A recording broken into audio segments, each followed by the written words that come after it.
राघव, तुम्हें याद है ना, कल तुम्हारे दादू गांव से आ रहे हैं और अब वे हमारे साथ ही रहेंगे। अपने मोबाइल में नज़रें गड़ाए हुए राघव ने जवाब दिया। तुम्हें उनके साथ रूम शेयर करना है, जगह बना लो। व्हाट? देखो मामा, पहले ही बोल रहा हूँ, मैं दादू के साथ रूम शेयर नहीं कर सकता। What about my privacy? Naveen और चारू ने एक दूसरे की तरफ देखा। राघव को पूरी उम्मीद थी कि पापा ना सही मम्मा तो उसका पक्ष लेगी। ठीक है, तो तुम हॉल में सो जाया करना। वैसे भी पापा पहले की तरह कुछ दिन के लिए नहीं बल्कि हमेशा के लिए आ रहे हैं। चारू की बात सुन राघव को गुस्सा तो बहुत तेज आया, लेकिन जानता था कि उसकी एक नहीं चलने वाली। बस पैर पटकता हुआ वहाँ से चला गया। नवीन अपने माता पिता की इकलौती संतान है। नवीन के पिता कैलाश मेहनतकश किसान थे, जिन्होंने जी तोड़ मेहनत करके नवीन को पढ़ाया। उनके जीवन का एक ही लक्ष्य था, अपने बेटे नवीन को उच्च शिक्षित बनाना। नवीन ने भी अपने पिता का सपना साकार करने के लिए पूरी मेहनत की और उसी का नतीजा है कि आज नवीन मुंबई में मल्टीनेशनल कंपनी में उच्च पद पर है। नवीन की शादी कैलाश ने अपने दूर के रिश्तेदार की पढ़ी लिखी बेटी चारू से की। चारू एक ऐसी लड़की जिसमें आधुनिकता और संस्कार दोनों का समावेश है। नवीन के माता पिता अब तक गांव में ही रहते थे। नवीन और चारू ने बहुत बार कहा मुंबई आने को, पर वे दोनों नहीं मानते थे। कहते हमारा मन गांव में ही लगता है। नवीन साल में 1-2 बार गांव जाता।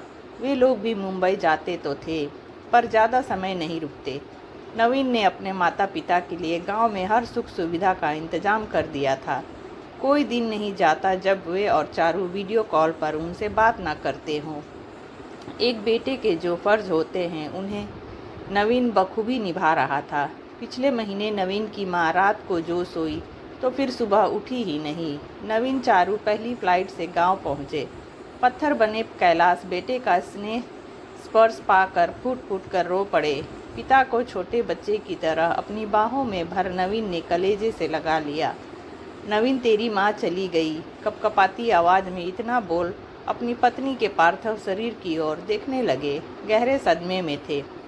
बेटे का स्पर्श पिता को समझाने के लिए पर्याप्त था कि नवीन सब संभाल लेगा। 13वीं के बाद जब सभी मेहमान विदा हो गए तब चारू ने अपने ससुर कैलाश जी को समझाया। पापा, अब तक तो आप दोनों थे इसलिए हम निश्चिंत थे, लेकिन अब आप अकेले यहाँ कैसे रहेंगे? कैलाश जी कुर्सी पर खामोश बैठे रहे। चारू ने उनके सामने घुटने पर बैठ धीरे से उनके झुर्रीदार हाथ थाम लिए। मैंने सब इंतजाम कर दिया है, आप हमारे साथ चल रहे हैं, नवीन ने निर्णय सुनाते हुए कहा और चारू ने उनके हाथों को और मजबूती से थाम लिया। कैलाश अब भी सिर झुकाए बैठे थे। विचारों का मंथन चल रहा था। सालों से जिस जीवन संगिनी पर निर्भर थे, उसका अचानक चले जाना, खुद की तबीयत का ठीक नहीं रहना, अपने गांव को छोड़ने की पीड़ा और उस सब से परे बच्चों की परवाह और प्यार, कुछ समझ नहीं आ रहा था।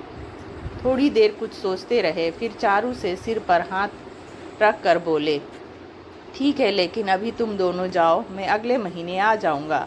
बहुत काम है यहाँ, ज़मीन ठेके पर देनी होगी और भी बहुत कुछ समेटना होगा। नवीन चारू वापस आ गए। वे पिता की मनोदशा समझते थे, लेकिन 17 साल का राघव नहीं समझता था। नवीन ने कुछ साल पहले 2 BHK फ्लैट खरीदा था। फ्लैट बहुत बड़ा नहीं था, इसलिए राघव से दादू के साथ रूम शेयर करने के लिए कहा गया था। राघव को लग रहा था कि दादू के आने से उसकी प्राइवेसी में खलल पड़ेगा। ऐसा नहीं था कि राघव को अपने दादाजी से लगाव नहीं था। इससे पहले जब भी वो गांव जाता था, कैलाश जी मुंबई आते थे तो दोनों की आपस में खूब बनती थी। लेकिन अब मामला कुछ और ही था। दादू मेहमान नहीं, परमानेंट मेंबर के तौर पर घर में रहने वाले थे।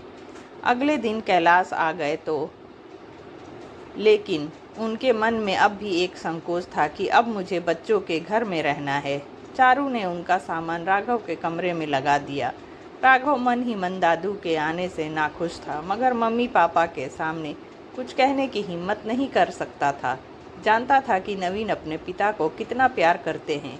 कैलाश जी ने नई जीवन शैली से दोस्ती करनी शुरू कर दी। इस उम्र में बदलाव को स्वीकार करना आसान नहीं होता, लेकिन वो कोशिश कर रहे थे।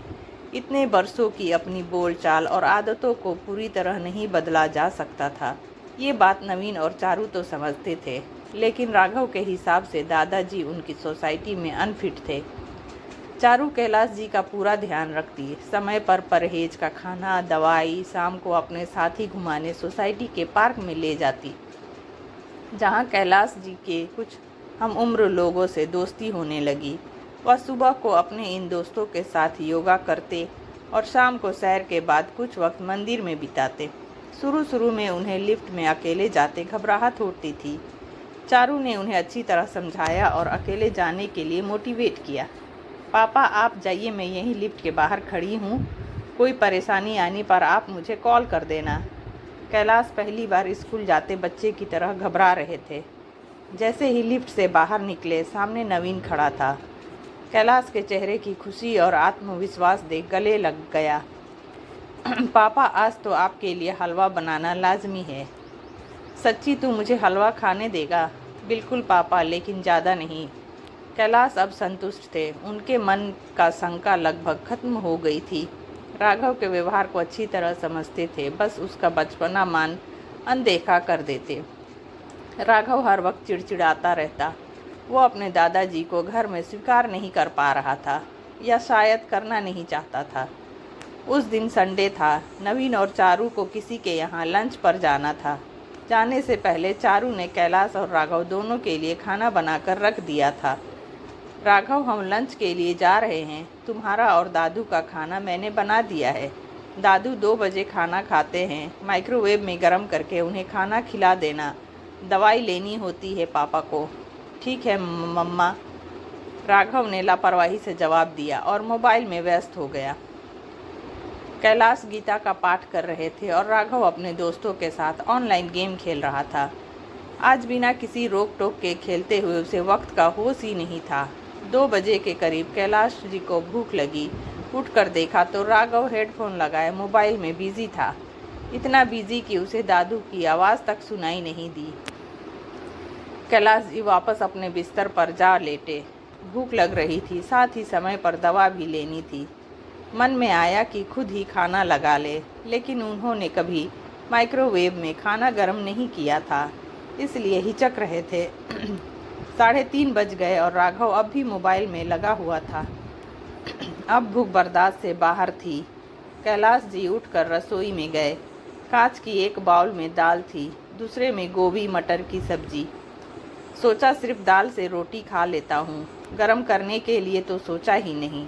कटोरी में दाल पलटने लगे। न जाने कैसे कांच का बाउल नीचे गिरकर जोरदार आवाज़ के साथ टूट गया और सारी दाल ज़मीन पर गिर गई। राघव दौड़कर रसोई में आया और वहाँ का हाल देख गुस्से में चिल्लाने लगा, ये क्या कर दिया? कुछ करना नहीं आता क्या आपको? जब से आए हो जीना मुश्किल कर रखा है। ना कोई प्राइवेसी छोड़ी है, ना सुख चैन, गंवार कहीं के।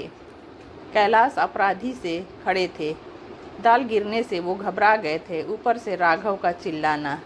निरीह पशु की तरह खामोश खड़े गिरी हुई दाल को देखते हुए मन ही मन खुद को कोस रहे थे। उधर राघव की इतने दिनों की मन में पल रही फ्रस्ट्रेशन बाहर निकल गई थी। उसके चेहरे पर अपने इस व्यवहार के लिए जरा सिकन नहीं थी। जैसे ही पीछे पलटा, सामने नवीन और चारू को खड़ा पाया। एक पल को घबरा गया। चारू राघव को ढकेल रसोई में घुसी। पापा, आपको लगी तो नहीं ना? आइए आप अंदर बैठिए, मैं आपका खाना लाती हूँ। वो बेटा चारू, सारी दाल तो मुझसे।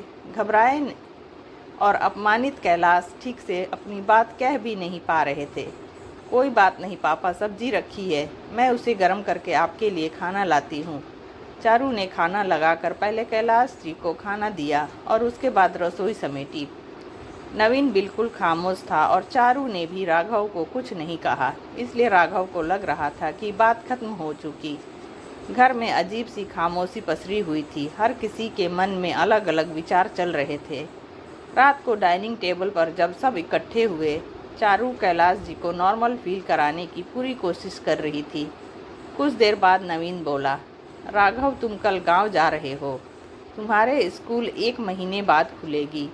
तब तक तुम गांव में रहोगे और खेत में काम करोगे। मेरी ठेकेदार से बात हो गई है, वह तुम्हें खेत में काम करने के लिए 1 महीने के पैसे भी देगा। गांव क्यों? अब वहाँ क्या है, दादू भी यहीं आ गए हैं। तुम गांव जा रहे हो क्योंकि जो इंसान मेरे पिता का सम्मान नहीं कर सकता उसके लिए मेरे घर में कोई जगह नहीं है। अब तुम मेरे घर में नहीं रह सकते। तुमने पापा को सही टाइम पर खाना नहीं दिया और ऊपर से उनसे दाल गिरने पर शोर मचा रहे थे, मानो उन्होंने कितनी बड़ी गलती कर दी। इतनी बड़ी तो कोई बात नहीं हुई पापा, जो आप मुझे गांव भेज दो। है ही क्या वहाँ, मिट्टी, गंदगी और गंवार लोग। राघव, अब अगर तुमने जुबान से एक भी शब्द गांव और वहाँ रहने के वालों के लिए निकाला तो अच्छा नहीं होगा।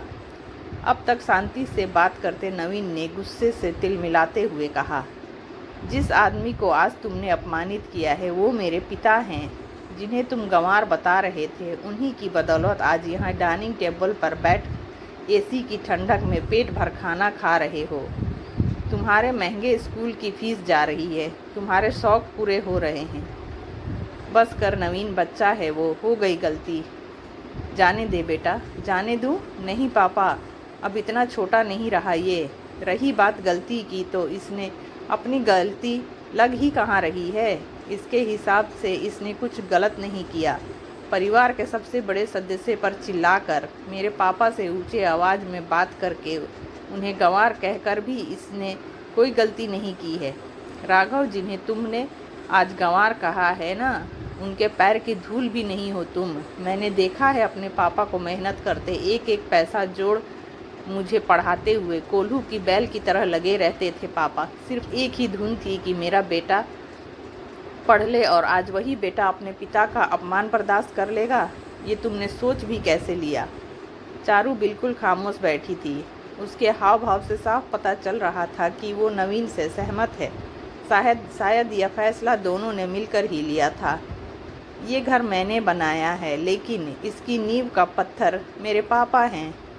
राघव, उम्र के इस पड़ाव पर ही संतान की ज़रूरत होती है। आज तुम उनसे ऊंची आवाज़ में बात कर रहे हो तो कल हमें घर से ही निकाल दोगे।